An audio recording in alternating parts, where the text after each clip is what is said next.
Welcome to downtown Los Angeles at the famed LA Coliseum for the running of the Season 5 Race 3 for the NASCAR 5-Hour Energy Cup Series.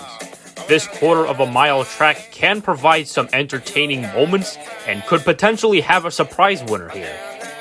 Candyman Kyle Busch starts on pole for this race and comes here as the points leader. A win here can definitely help him increase his lead to become the regular season champion. On the outside of the 18 is Justin Haley that already has a win this season. One of his best tracks, so keep an eye out for him in contention for the win later on. His colleague racing teammate AJ Allmendinger also seems to show speed in his car on this quarter-mile track. This may be the day that this race team can get both their cars into the playoffs. Michael McDowell, a former race winner in the series, starts 7th in today's event.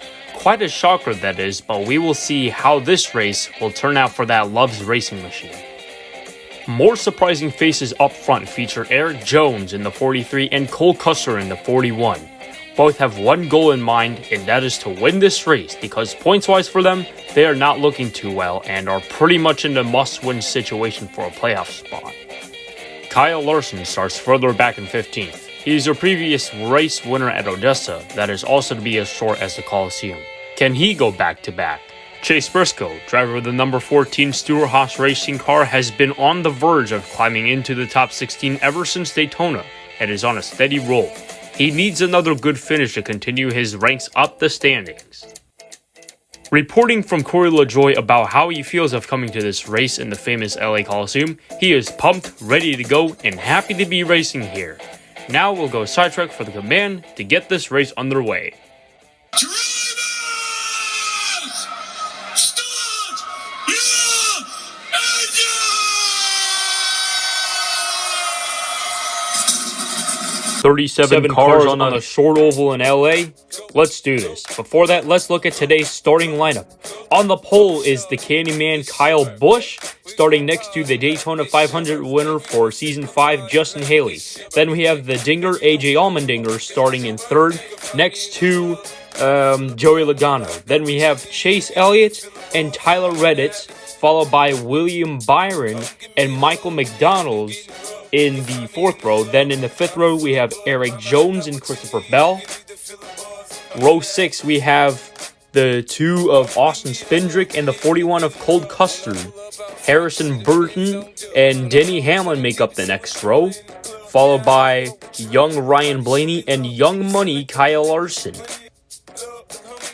Monterrey, Mexico's Daniel Suarez and Chris Buescher make up the next row, followed by the ace Austin Dillon and the Watermelon King Ross Chastain for Team Trackhouse, followed by Martin Truex Jr. in the 19 and Happy Kevin Harvick. Then we have 2311 racing teammates Bubba Wallace and the Outlaw Kurt Busch. Then Cody Ware in the 51 for Rick Ware Racing and the 48 of Alex Bowman the Showman. Ricky Stenhouse Jr. in the 47, and the GOAT in CST 31 Racing Network's mine, Ty Dillon. Eric Almirola in the 10, and Chase Briscoe in the 14, Stewart-Haas Racing teammates. Timmy Hill in the 66, and Big Bad Brad Keselowski. Anyways, we have James Davison in the 15 and Todd Gilliland in the 38, followed by a pair of Spire Motorsport teammates, Josh Bilicki and Corey LaJoie, and then we have BJ McLeod rounding out the last row. So here's the race info. It's a 10-lap race, a quarter-mile track, and Kyle Busch is on pole.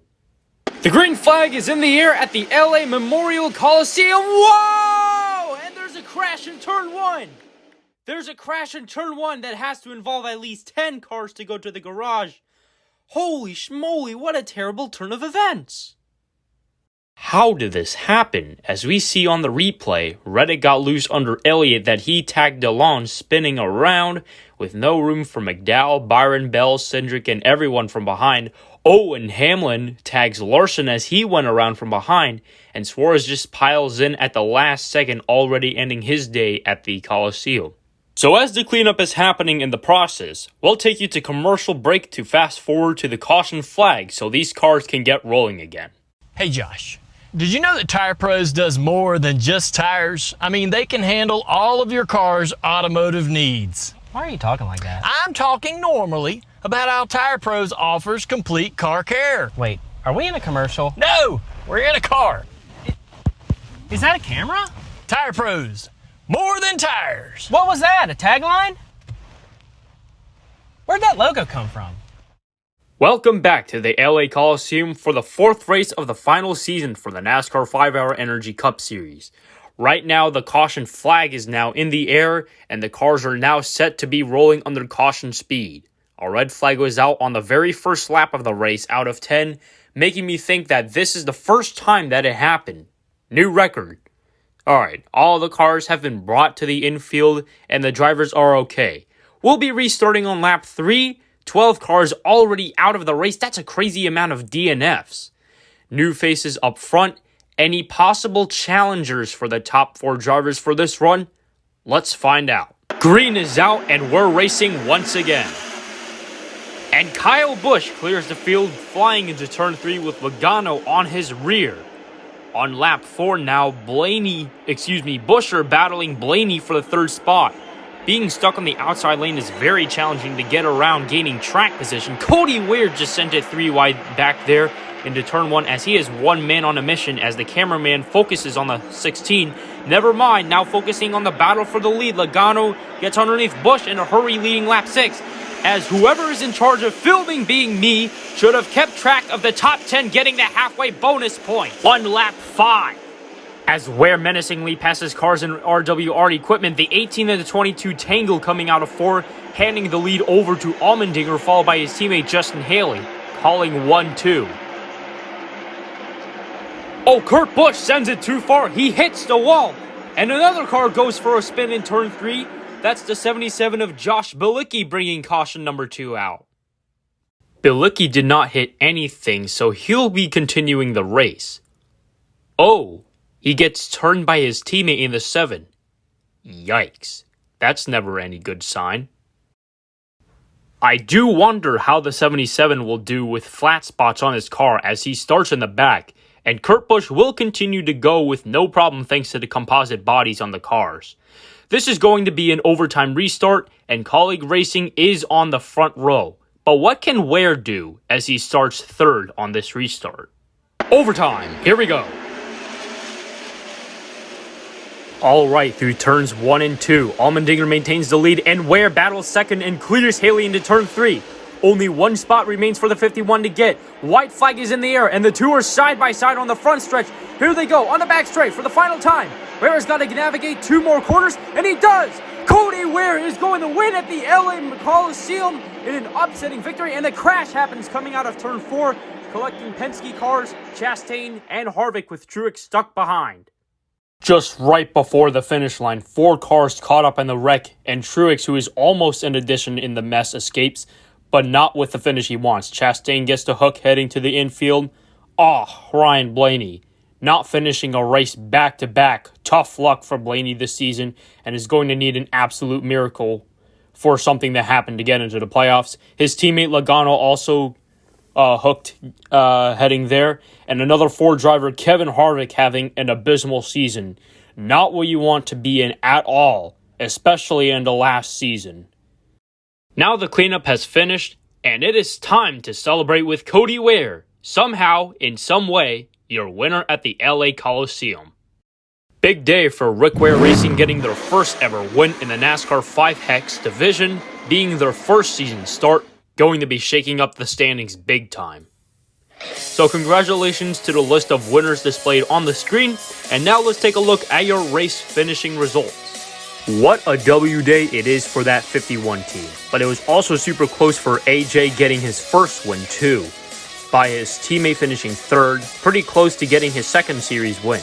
Kyle Busch finishes 4th, Buescher with that top 5 finish, and Keselowski remained silent but crept his way into the top 10. Todd Gillen ends up finishing in 12th, and Corey LaJoie in 16th, followed by some good finishes from lower ranking teams such as Live Fast Motorsports and Spire Motorsports. Timmy Hill, by the way, got a top 20 finish, so Martin, who was the last car running him across the line in 21st, and then you have a long list of DNFs from mainly the big one on lap 1, Suarez having a tough break, as well as notable names being Harvick, Logano, Chastain, Blaney, Byron, Larson, Hamlin, Reddick, and Elliott. Time for points. Kyle Busch maintains the points lead. Most likely he will clinch the regular season point standings. So now Haley and Kurt Busch elevate up to the top 3 while Larson takes a hefty hit. Ty Dillon surprises me with his run in the standings, and how that 3 car of Austin Dillon still hanging in there is a mystery. Allmendinger now is in 7th with Truex in 8th after that 21st place finish. Chastain falls back to 14th, and Reddick and Hamlin barely hold on to the top 20 as we move to the next part of the standings. All the way to 23rd is where Cody Ware sits after his win today. He will be going to the playoffs, just needs to be inside of the top 30 in points, and he should be all good, especially coming to the next race. Major hit for Suarez, who was in the top 16 before the race, has fallen backwards to 25th, and then Kevin Harvick, unfortunate for him, stuck outside of the top 20.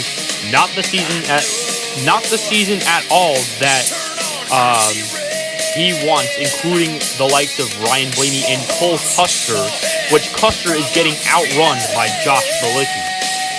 Well, that concludes the 4th race of the season, and we'll be taking a summer break. But don't worry, we'll be back in August for the closing race of the regular season back at Daytona, for our last chance race for one driver to make it into the playoffs, while others battle for points. We'll see you there soon, but until then, this is Hendrick Fan 24/7.